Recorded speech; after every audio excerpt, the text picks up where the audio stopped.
தானே இருக்குது. இது புதுசாக கண்காணிக்கிறாங்களா எங்களை? அது ஒரு உள்துறை அமைச்சர் நடத்தப்பட்ட அந்த நிகழ்வுல முக்கியமாக சொல்றது சொல்லியிருக்காங்க. அவர் இங்கே தனிப்பட்ட முறையில் பார்க்கறது, அந்த கருத்து மோதல் எல்லா அதிகாரிகள் மத்தியில் ஒரு கருத்தாக்கத்தை கொண்டு போகும்போது அது வந்து எப்படி புரிஞ்சுக்கிறதுன்னு நீங்கள் சொல்லுங்கள்.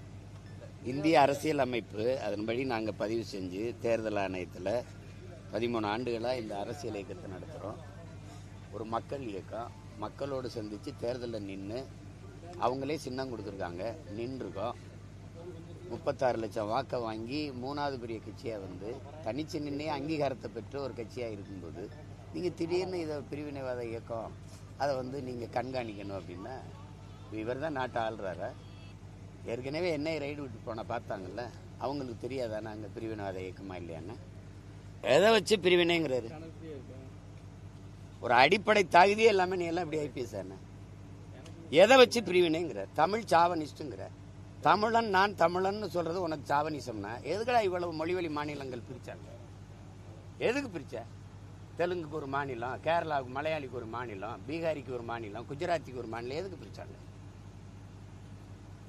இது ஏன் நாடு, என் மொழி தமிழ், நான் தமிழ்னு பேசுறது தமிழ் சாவனிசம்னா இந்தி படிங்கிறது இந்தி சாவனிசம் இல்லையா? சமஸ்கிருதம் படிங்கிறது சமஸ்கிருத சாவனிசம் இல்லையா?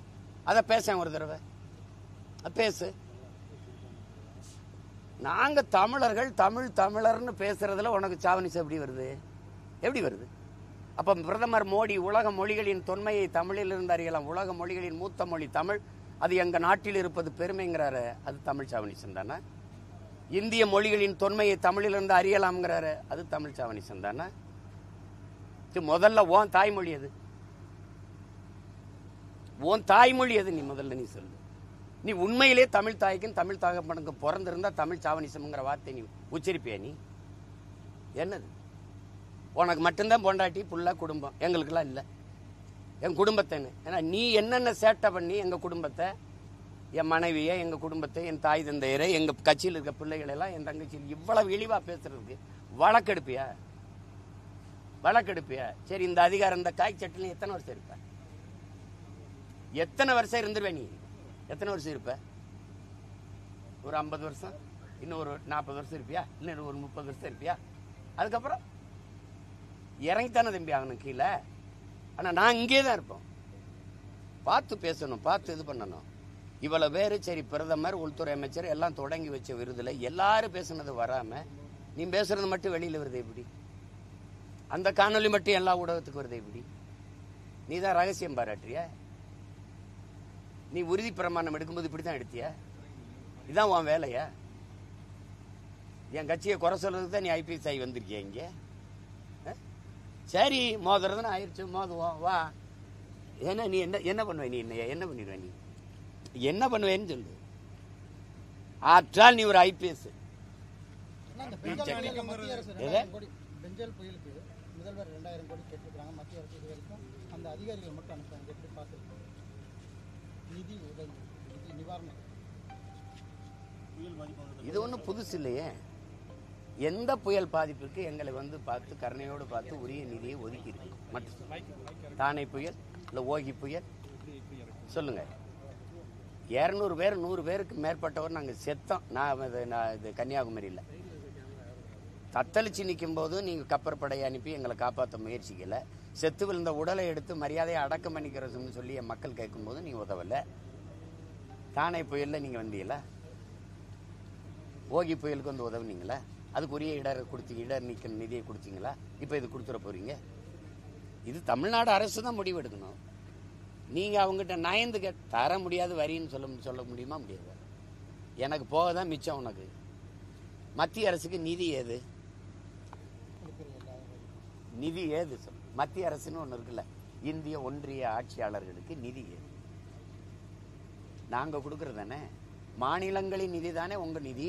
வேற உங்களுக்கு ஏதாவது காசு இருக்கா? வருவாய் பெருக்கத்துக்கு எதுவும் தொழில் வச்சிருக்கீங்களா? ஒன்றும் கிடையாது.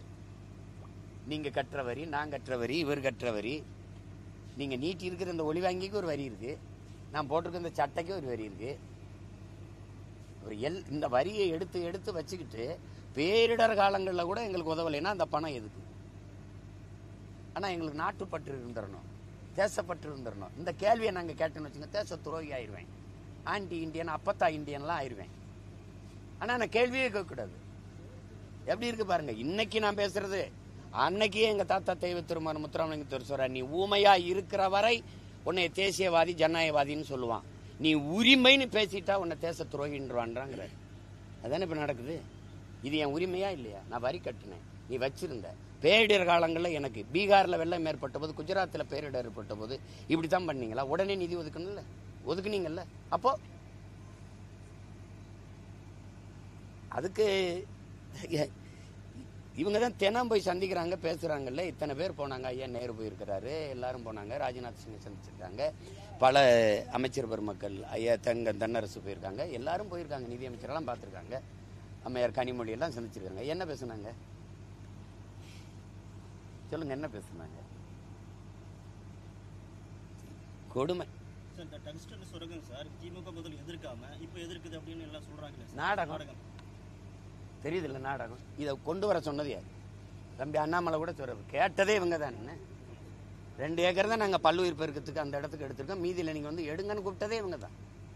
அவங்க தான் சொல்றாங்களே, மத்திய அமைச்சரவையிலிருந்து அமைச்சரகத்திலிருந்து சொல்றாங்களே, அவங்க எந்த எதிர்ப்புமே, நாங்கள் கருத்து கேட்கும்போது எந்த எதிர்ப்புமே தெரிவிக்கலையே அப்படின்னு.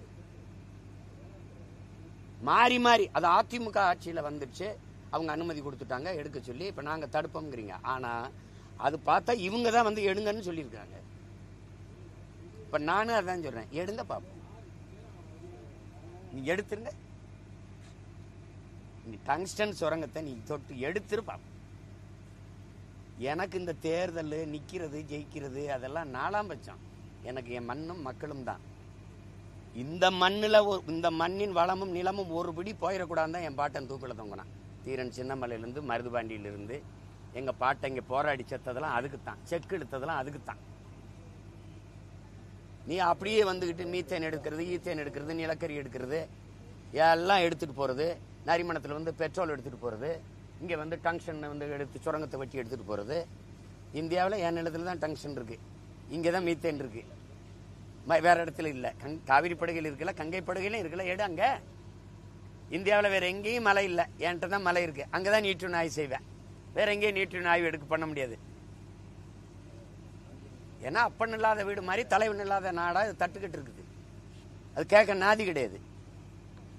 நீ எடுத்துறேன், நீ நான் பாப்ப, நீங்க வந்து நான் போராட போறேன், 13ஆம் தேதி போய் போராடுறேன், நீ எடுத்துரு பாப்ப. வலிமையான அதிகாரம் கொண்டவங்க தானே, வந்து எடுத்துருங்க. இதெல்லாம் சும்மா தேவையில்லாது.